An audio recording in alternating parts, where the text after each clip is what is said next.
ହେଉଛନ୍ତି ବୃହସ୍ପତି। ଇନ୍ଦ୍ର ଦେବଗୁରୁ ବୃହସ୍ପତିଙ୍କ ପ୍ରତି ଅବମାନନା କରିବାରୁ ସେ ଶୁକର ଜନ୍ମ ପାଇଲେ। ବୃହସ୍ପତି ଅଭିଶାପ ଦେଲେ ଶୁକର ହେଇଲା, ଶୁକର ଜନ୍ମ ପାଇଲେ। ରାଜା ହେଇଥିଲା ସ୍ୱର୍ଗର ଦେବତା ରାଜା, ବର୍ତ୍ତମାନ ଶୁକର ହେଇକରି ବିଷ୍ଠା ଭୋଜନ କରୁଛି। ସବୁ ଭୁଲିଗଲା, କିନ୍ତୁ ରାଜା ଥିଲା। ବିଷ୍ଠା ଭୋଜନ, ବିଷ୍ଠା ଗଦା ଭିତରେ ରହି ବିଷ୍ଠା ଭୋଜନ କରୁଛି, ଆନନ୍ଦ ପାଉଛି। ବହୁ ବର୍ଷ ସେ ଶୁକର ଯୋନିରେ ରହିଲେ। ବ୍ରହ୍ମା ତାଙ୍କ ପ୍ରତି କୃପା କଲେ, ଆରେ ଏଇଟା ଇନ୍ଦ୍ର ଥିଲା, ବର୍ତ୍ତମାନ ଶୁକର ଜନ୍ମ ପାଇଲା, କୁକର୍ମ କରିବା ତୁ ଦେବଗୁରୁ ବୃହସ୍ପତିଙ୍କ ଅବମାନନା ଯୋଗୁଁ ଟିକେ ଆର ମନେ ପକେଇଲେ, ମୁଁ ଯିବି ତାକୁ ମନେ ପକେଇଦେବି। ସେ ପୁଣି ଯେମିତି ତାର ପୂର୍ବ ଅବସ୍ଥାକୁ ଆସିବ, ସେଥିପାଇଁ ବ୍ରହ୍ମା ଆସିଲେ, ତାକୁ କହିଲେ, ହେଇରେ ତୁ କ'ଣ କରୁଛୁ? ତୁ ଇନ୍ଦ୍ର ଥିଲୁ, ଦେବରାଜ ଥିଲୁ, ସ୍ୱର୍ଗ ରାଜା ଥିଲୁ, କିଛି ପ୍ରଚୁର ଉପଭୋଗ କରୁଥିଲୁ, ଏଠି ବିଷ୍ଠା ଖାଉଛୁ ଶୁକର ହେଇକିରି, ଟିକେ ମନ ପଡୁନି ତୋର? କିନ୍ତୁ ଇନ୍ଦ୍ର କଥା, ଏ ବ୍ରହ୍ମାଙ୍କ କଥା କିଛି ଶୁଣିଲା ନା, ତା କାନରେ ପଶିଲା ନା। ସେଥିପାଇଁ କୁହାଯାଏ ବ୍ରହ୍ମା ଜଣେ ମହାଜନ। ଦ୍ୱାଦଶ ମହାଜନ ଅଛନ୍ତି ଆମର, ସ୍ୱୟମ୍ଭୁ, ନାରଦ, ଶମ୍ଭୁ, କପିଳ କୁମାର ମନୁ, ନାରଦ, ପ୍ରହ୍ଲାଦ, ଜନକ, ଭୀଷ୍ମ, ବଳି, ବୟାସକୀ, ବୟମ, ଯମରାଜ। ଏଇ 12 ଜଣ ମହାଜନ ଅଛନ୍ତି, ଦ୍ୱାଦଶ ମହାଜନ ଏମାନେ। ସେ ବ୍ରହ୍ମା ପ୍ରଥମ ମହାଜନ ଆସୁଛନ୍ତି। ସେ ଏଇ ମହାଜନ କଥା କାନରେ ପଶିଲା ନାହିଁ। କାହା କାନରେ ପଶେ? ସାଧୁ ମହାଜନଙ୍କ କଥା କାହା କାନରେ ପଶେ? ସେ ଗୋଟେ ପ୍ରଶ୍ନ ଅଛି। କାହା କାନରେ ପଶୁଛି ଆଉ କାହା କାନରେ ପଶୁନି, ଏଇଟା କଥାଟା ପଡୁଛି। ବ୍ରହ୍ମା ଜାଣିଛନ୍ତି ଏ କଥା, ସେ ମହାଜନ ସୂତ୍ରେ, ମୋର କଥା ଏ କାନରେ ପଶୁନି, କାରଣ ପ୍ରଚୁର ଆସକ୍ତି ଅଛି, ଜଡ଼ା ଆସକ୍ତି ପ୍ରଚୁର ଅଛି, ଦେହ ପ୍ରତି ଆସକ୍ତି ପ୍ରଚୁର ଅଛି।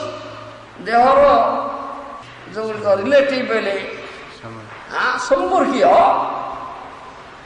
ଭାର୍ଯ୍ୟା, ପୁତ୍ର, ଏସବୁ ପ୍ରତି ଆସକ୍ତି ପ୍ରଚୁର ଅଛି। ଯେ ପର୍ଯ୍ୟନ୍ତ ଏ ଆସକ୍ତି ନ ତୁଟିଛି ସେ ପର୍ଯ୍ୟନ୍ତ ହରିକଥା କାନରେ ପଶିବ ନା, ସାଧୁ ମହାଜନ କଥା କାନରେ ପଶିବ ନା।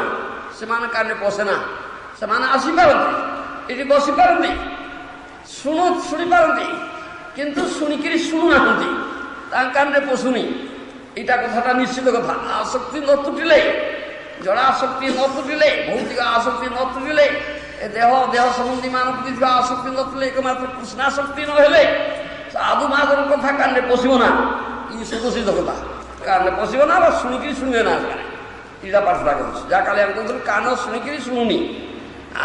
ଏ ଆସକ୍ତି ତ ଆସକ୍ତି ନ ତୁଟିଲେ କଥା ଶୁଣିବ ନା।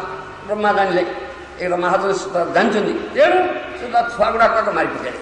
100 ଛୁଆ, ଘୁଷୁରୀ ଛୁଆ ଜନ୍ମ କରିছে, ବିଷ୍ଠା ଖାଉଛନ୍ତି, ମାରି ପକାଇଲେ। କ୍ରୋଧ କଲା, ଆରେ ମୋ ଛୁଆ ଗୁଡ଼ା ମାରିଲା, ଏଇଟା କିଏ ଆସିଛି ରେ? ଗର୍ଜନ କଲା, ତାର ଯାହା କହନ୍ତି ଦାନ୍ତ ଟେକି ଧାଇଁଲା ବ୍ରହ୍ମାଙ୍କୁ ଆକ୍ରମଣ କରିବ। ବ୍ରହ୍ମାଙ୍କୁ କ'ଣ ଆକ୍ରମଣ କରିବ? ବ୍ରହ୍ମା ଶକ୍ତିଶାଳୀ ପୁରୁଷ। ମାନେ କହିଲେ, ହେ ମୋ କଥା ଶୁଣୁନୁ, ତୁ ତତେ କ'ଣ କୁହାଯାଉଛି? ତୁ ଇନ୍ଦ୍ର ଥିଲୁ, ଟିକେ ମନେ ପକଉନୁ, ଏଠି ବିଷ୍ଠା ଖାଉଛୁ ଘୁଷୁରେଇକିରି। ତଥାପି ଶୁଣୁନି, କାରଣ ଆସକ୍ତି ପୁରା ତୁଟି ନେଇ।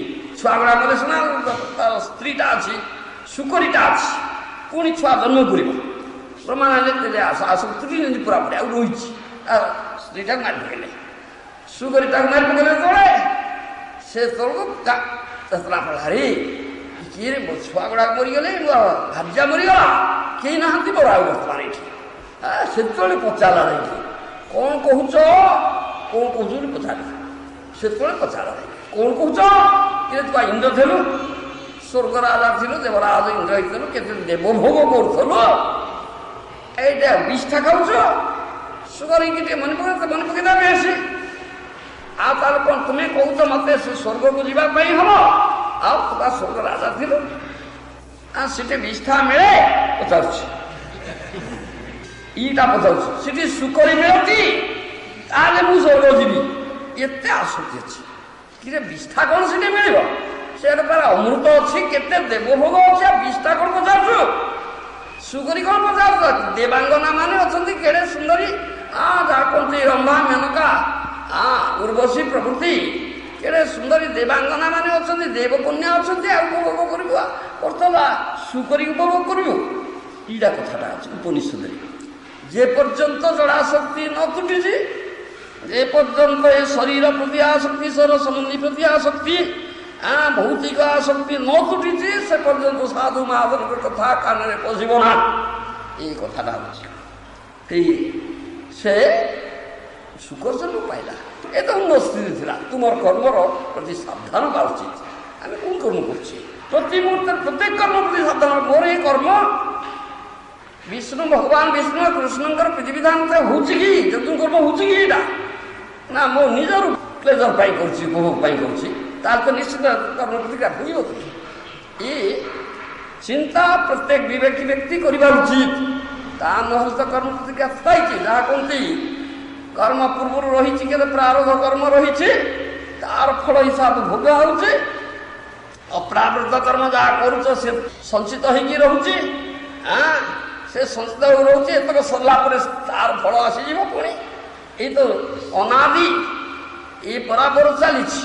କର୍ମ ଖଣ୍ଡାଇଛେ ନାରେ, କିଏ କର୍ମ ଫଳ ଖଣ୍ଡେଇବ ତୁମର? ଏ କର୍ମ ଖଣ୍ଡାଇଛେ ନାରେ ଯାହାକୁ ତ କହୁଛି, ଯାହାକୁ ଅବଶ୍ୟ ଭୋଗିବାକୁ ପଡ଼ିବ। ସେଥିପାଇଁ ସାଧାରଣ ଲୋକ କହୁଛି ଭାଗ୍ୟର ଲିଖନ କିଏ କରିବ ଆନ। ଏ ମୋ ଭାଗ୍ୟରେ ଲେଖା ହେଇଛି। ଭାଗ୍ୟ ବୋଇଲେ କ'ଣ? ନା ପ୍ରାରବ୍ଧ କର୍ମ ତୁମେ କରିଛ, ଏ ଅର୍ଜନ କରିଛ। ଏ କଥା ତା ଫଳ ଭୋଗିବାକୁ ପଡ଼ିବ। ଏହାକୁ କେହି ଛଡ଼େଇ ପାରିବେ ନା, ଧ୍ୱଂସ କରିପାରିବେ ନା। କାହାରି ଶକ୍ତି ନାହିଁ, କାହାରି ଶକ୍ତି ନାହିଁ। ସେଇଥିପାଇଁ କୁହାଯାଉଛି କର୍ମାଣି ନିର୍ଦ୍ଦହନ୍ତି କିନ୍ତୁ ଚ ଭକ୍ତି ଭାବଂ ଗୋବିନ୍ଦଂ ଆଦି ପୁରୁଷଂ ତମୁ ଭଜାମି। ଏଇ କଥା ବ୍ରହ୍ମସଂହିତାରେ କୁହାଯାଉଛି। ଅହୋ ଜସ୍ତୁ ଇନ୍ଦ୍ର ଗୋପଂ ଅଥବା ଇନ୍ଦ୍ରଂ ସ୍ୱ କର୍ମ ଭାଜନ ଫଳ ଭାଜନ କର୍ମବନ୍ଧନ ଫଳ ଭାଜନ ମାତନତି କର୍ମାଣି ନିର୍ଦ୍ଦହନ୍ତି କିନ୍ତୁ ଚ ଭକ୍ତି ଭାବଂ ଗୋବିନ୍ଦଂ ଆଦି ପୁରୁଷଂ ତମୁ ଭଜାମି। এই ব্রহ্মসংহিতা କୁହାଯାଉଛି। କର୍ମ ଯୋଗୁଁ କର୍ମ ଫଳ ଯୋଗୁଁ ପ୍ରାରବ୍ଧ ଫଳ ଯୋଗୁଁ ଜଣେ ଇନ୍ଦ୍ରଗୋପ ହେଇଛନ୍ତି, ଇନ୍ଦ୍ର ହେଇଛି। ଇନ୍ଦ୍ରଗୋପ ଇନ୍ଦ୍ରଗୋପ ସାଧ ବୋହୂ କୁହନ୍ତି। ସାଧ ବୋହୂ ବର୍ଷା ଦିନେ ବାଲିଆ ଜାଗା ଦେଖାଯାଉଛି। କାହିଁକି ହେଇଛି ସେଟା? ଇନ୍ଦ୍ରଗୋପ ତାର କର୍ମ ଏପରି ପାପ କର୍ମ କରିଛି, ତାପରେ ଇନ୍ଦ୍ରଗୋପ କୀଟ ହେଇ ଜନ୍ମ ହେଇଛି। ଆଉ ଜଣେ ପୁଣ୍ୟ କର୍ମ କରିଛି ତ ଇନ୍ଦ୍ର ହେଇଛି। ଏ ସମସ୍ତେ ନିଜ ସ୍ୱ କର୍ମ ବନ୍ଧନ ବିଫଳ ନିଜ ନିଜ କର୍ମଫଳ ଭୋଗୁଛନ୍ତି। ଏସବୁ କର୍ମାଣି ନିର୍ଦ୍ଦହନ୍ତି କିନ୍ତୁ ଭକ୍ତି ଭାବଂ ଗୋବିନ୍ଦଂ ଆଦି ପୁରୁଷ। ଭକ୍ତି ପଥକୁ ଆସିଲେ ଭଗବାନଙ୍କର, ଭଗବାନ ବିଷ୍ଣୁ କୃଷ୍ଣଙ୍କର, ଗୁରୁ ଗୌରାଙ୍ଗଙ୍କର ସେବା ସେବକ ହେଲେ, ଭକ୍ତ ହେଲେ, ତାଙ୍କର ପ୍ରୀତିମୟୀ ସେବାରେ ନିଯୁକ୍ତ ହେଲେ ଯାଇକରି କର୍ମଫଳ ଧ୍ୱଂସ ହବ। ନହେଲେ କର୍ମଫଳ ଧ୍ୱଂସ ହବ ନା। କେହି କର୍ମଫଳ ଧ୍ୱଂସ କରିବେ? ଏଇଠି ଏଡ଼େ ବଡ଼ ଶକ୍ତିଶାଳୀ ପୁରୁଷ ହେଲେ କର୍ମଫଳ ଭୋଗୁଛନ୍ତି। ଯମଦଗ୍ନିଙ୍କର ମୁଣ୍ଡ କାଟ ହେଇଗଲା। ଏଡ଼େ ବଡ଼ ଶକ୍ତିଶାଳୀ ଯୋଗ ଶକ୍ତି ଏତେ ଥିଲା ତାଙ୍କର, ପ୍ରବଳ ଜୋର ଶକ୍ତି ଥିଲା, ଯାହାକି ତା ମୁଣ୍ଡ କାଟ ହେଲା। ପରଶୁରାମ ବର ମାଗିଲା, ବଞ୍ଚେଇ ଦିଅ, ବଞ୍ଚେଇ ଦେଲା। ଏପରି ଶକ୍ତି ଥିଲା, ଏପରି ଶକ୍ତିଶାଳୀ ଯମଦଗ୍ନି, ତାଙ୍କୁ ବି ଭୋଗ କରିବାକୁ ପଡ଼ିଲା। ଆଉ ଅନ୍ୟ କଥା ଏଇଟା କଥାଟା କୁହାଯାଉଛି। ତେଣୁ ତୁମର ପ୍ରତ୍ୟେକ କର୍ମ ଯଦି ଯଜ୍ଞ କର୍ମ ନ ହେଇଛି, କୃଷ୍ଣ ପ୍ରୀତିବିଧାନମୂଳକ କର୍ମ, ବିଷ୍ଣୁ ପ୍ରୀତିବିଧାନ, ଗୁରୁ ଗୌରାଙ୍ଗର ପ୍ରୀତିବିଧାନମୂଳକ କର୍ମ ନ ହେଇଛି, ତାହା ନିଶ୍ଚିତ କର୍ମ।